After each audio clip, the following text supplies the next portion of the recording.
किसी ने बड़ी कमाल की बात लिखी है कि जीवन में सफल आपको होना है तो अपने रास्ते भी खुद आपको ही चुनने होंगे। नमस्कार, जय हिंद साथियों। रीट एग्जाम 2021 हेतु सामाजिक अध्ययन की टॉपिक वाइज जो टेस्ट सीरीज चल रही है अपनी मैराथन, आज उसके अंदर हम अगली यूनिट के अंदर प्रवेश कर गए हैं और अगली यूनिट में अपना पहला जो बिंदु है अक्षांश और देशांतर रेखाएं, जो अलग से स्पेसिफाई करके टॉपिक है जो जोड़ा गया है, वहाँ से प्रश्नों का संकलन है जो किया जा रहा है। वीडियो को आप लाइक कर दें, शेयर कर दें और पहली बार देख रहे हैं तो सब्सक्राइब भी कर लेना ताकि आने वाली वीडियोज़ की सूचना आपको मिलती रहे। अपने चैनल पर इंग्लिश का कंप्लीट कोर्स मिल जाएगा आपको प्लेलिस्ट में। मनोविज्ञान की टेस्ट सीरीज चल रही है, ये चल रही है, और 6 से 8 तक की किताबें और 9-10 का जो कला संस्कृति वाला इतिहास वाला पार्ट है वो भी निरंतर चल रहा है। कई बार वीडियो का नोटिफिकेशन नहीं आता है तो अपना टेलीग्राम चैनल है कवि आदिगणेश हिंदी नाम से, डिस्क्रिप्शन में लिंक दिया हुआ है, ज्वाइन कर लीजिए। वहाँ पर वीडियो का लिंक डाल दिया जाता है ताकि आपको सूचनाएं मिल जाए वहाँ पर। प्रारंभ करते हैं अक्षांशीय और देशांतर रेखाएं वहाँ से सवालों की। पहला सवाल आज की सीरीज में, अक्षांश रेखा वह काल्पनिक रेखा है जो पृथ्वी पर पूर्व से पश्चिम दो अक्षांशों के मध्य खींची गई है। इन दो अक्षांशों के मध्य की दूरी है 111.13 किलोमीटर, 208 किलोमीटर, 101.11 किलोमीटर या 104.2 किलोमीटर।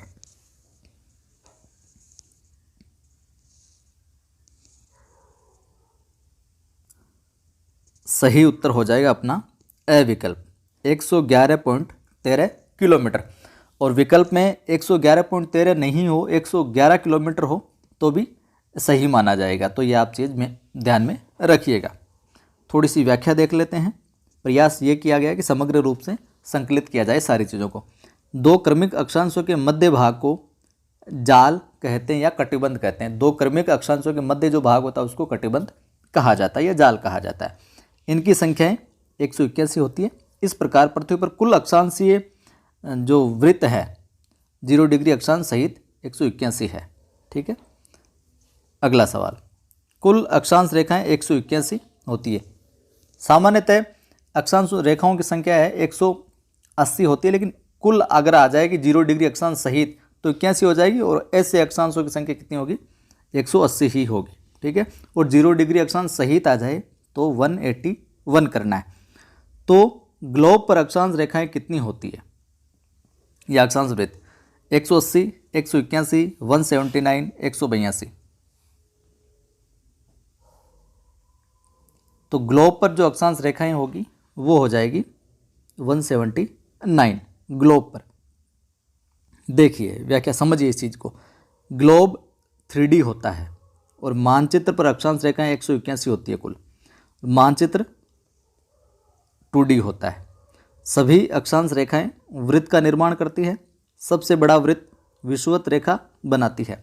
पूछ लिया जाए सबसे बड़ा जो वृत्त है कौन सी रेखा बनाती है, तो विषुवत रेखा बनाती है।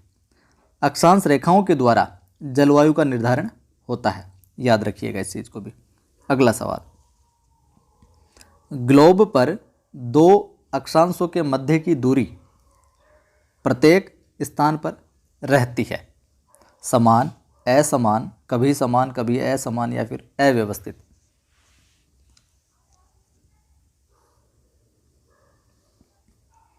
उत्तर हो जाएगा ए। ग्लोब पर दो अक्षांशों के मध्य की दूरी प्रत्येक स्थान पर क्या रहती है, समान रहती है। 0 डिग्री भूमध्य रेखा सबसे बड़ी रेखा है। ठीक है। आगे देखिए, उत्तरी गोलार्ध में कब दिन सबसे बड़ा व रात सबसे छोटी होती है? 22 दिसंबर, 21 जून, 21 मार्च या 23 सितंबर।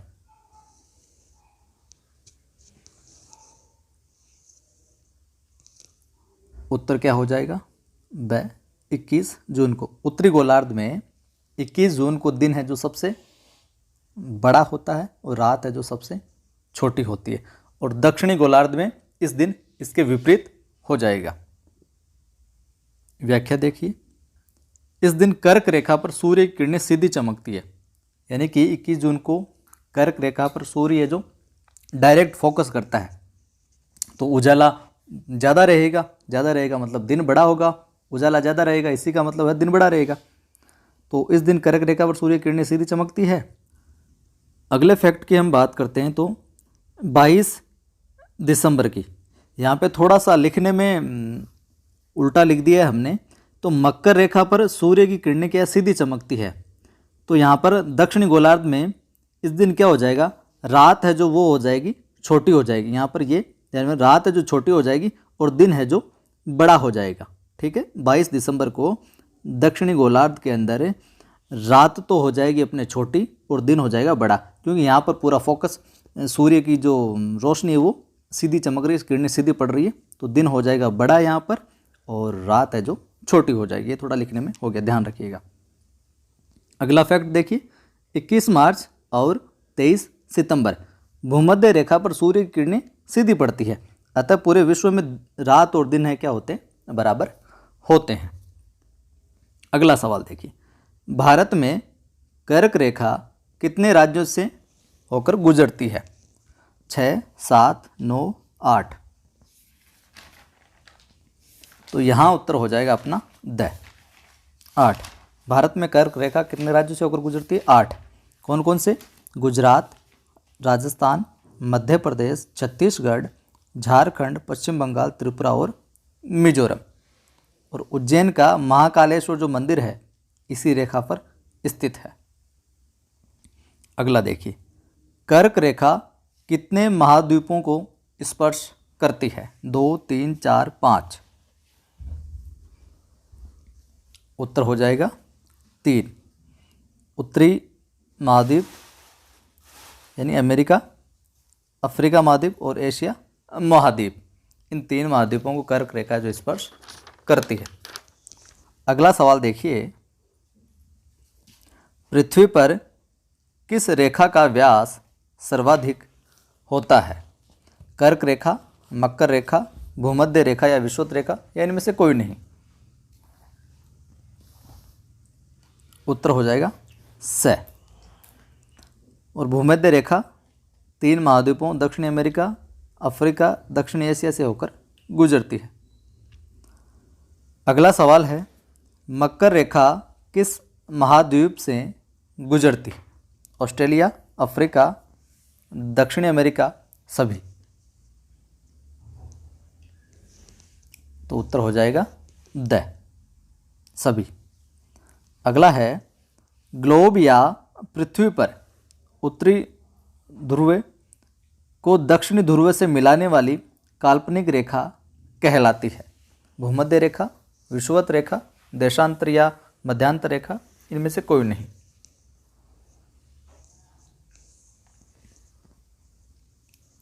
उत्तर हो जाएगा स। व्याख्या में देख लीजिए, केंद्रीय मध्यांतर रेखा से किसी स्थान की कोणात्मक दूरी बराबर देशांतर, कोणात्मक दूरी देशांतर कहलाती है। कुल देशांतर रेखाएं 360 और यह 180 डिग्री पूर्व या पश्चिम होती है। आगे देखिए, 1 डिग्री देशांतर रेखा कितने मिनट को प्रदर्शित करती है? 6, 5, 3 या फिर 4? उत्तर हो जाएगा देखिए नीचे, 0 डिग्री देशांतर रेखाओं को ग्रीनविच या प्रधान देशांतर रेखा कहा जाता है, 0 डिग्री देशांतर रेखा को। वहीं ग्रीनविच रेखा से संसार के समय का क्या होता है? निर्धारण होता है। अगला सवाल, 2 देशांतरों के बीच के क्षेत्र को कहते हैं अर्धवृत्त, गौर क्षेत्र, न्यून क्षेत्र या फिर अक्षांश क्षेत्र?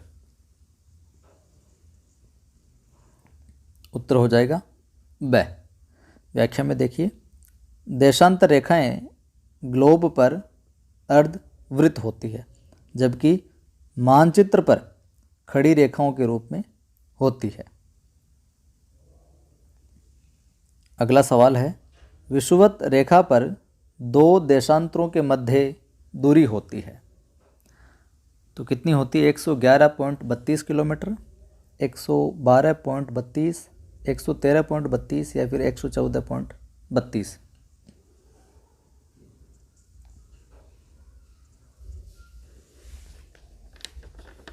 यहाँ उत्तर हो जाएगा अपना ए। और ध्रुव पर दो देशांतरों की जो न्यूनतम दूरी है वो 0 डिग्री किलोमीटर होती, 0 किलोमीटर होती है ध्रुव पर। अगला है देशांतर रेखाओं के उपयोग हैं।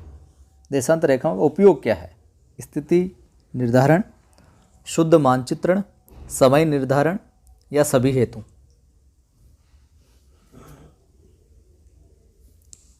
देशांतर रेखाओं का इन सभी के लिए उपयोग है जो किया जाता है। अगला सवाल है किसी स्थान पर सूर्य की सहायता से समय ज्ञात करना उस स्थान का रिक्त स्थान कहलाता है। पूर्व समय, निर्धारित समय, स्थानीय समय या फिर निश्चित समय। उत्तर हो जाएगा से स्थानीय समय, यानी कि किसी स्थान पर सूर्य की सहायता से समय ज्ञात करना उस स्थान का स्थानीय समय कहलाता है। व्याख्या में देख लीजिए, कुछ चीज़ें समझ लीजिए। स्थानीय समय के अनुसार किसी स्थान से ग्लोब के पूर्व में जाने का समय हमेशा बढ़ता है। पूर्व की तरफ जाएंगे तो समय बढ़ेगा, जबकि पश्चिम में जाने पर समय है जो घटता है। और भारत में 82.5 डिग्री पूर्वी देशांतर रेखा जो इलाहाबाद के नैनी नामक स्थान से गुजरती है। यहाँ का समय भारत का प्रमाणिक समय माना जाता है और भारत व श्रीलंका का प्रमाणिक समय जो है समान है। अगला सवाल देखिए, 82.5 डिग्री पूर्वी देशांतर रेखा भारत में किन राज्यों से होकर गुजरती है? यूपी, एमपी, छत्तीसगढ़, उड़ीसा, आंध्र प्रदेश या सभी। तो उत्तर हो जाएगा द। तो 82.5 डिग्री पूर्वी देशांतर रेखा है जो भारत के यूपी से, एमपी से, छत्तीसगढ़, उड़ीसा और आंध्र प्रदेश से होकर गुजरती है। और भारत का प्रमाणिक समय ग्रीनविच समय से 5.5 घंटे जो आगे है। अगला देखिए, अंतर्राष्ट्रीय तिथि रेखा है 82.5 डिग्री पूर्वी देशांतर रेखा, 180 डिग्री देशांतर रेखा, 90 डिग्री पूर्वी देशांतर रेखा या इनमें से कोई नहीं।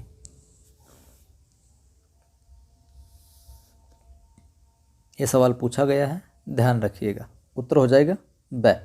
180 डिग्री देशांतर रेखा है जो अंतर्राष्ट्रीय तिथि रेखा है। व्याख्या देख लीजिए। यह माफ कीजिए, यह प्रशांत महासागर के जलीय भाग से गुजरती है। ठीक है, प्रशांत महासागर के जलीय भाग से गुजरती है ये। और 180 डिग्री को पार करने पर तिथि में क्या होता है? बदलाव होता है। किसी भूभाग पर 2 तिथियों की समस्या न हो, इसलिए अंतर्राष्ट्रीय तिथि रेखा को पानी में से गुजारने के लिए 8 बार है जो मोड़ा गया है। इस रेखा का पश्चिम से पूर्व में पार करते ही तो 1 दिन कम हो जाता है, जबकि पूर्व से पश्चिम पार करने में 1 दिन है जो बढ़ जाता है। तो ये थे अक्षांश और देशांतर रेखाओं से जुड़े हुए कुछ सवाल। वीडियो को लाइक नहीं किया तो कर दीजिए, शेयर भी कर दीजिए और पहली बार देख रहे तो सब्सक्राइब करके बेल आइकन को भी क्लिक कर लेना ताकि आने वाली वीडियोज़ की सूचना आपको मिलती रहे। फिर मिलते हैं।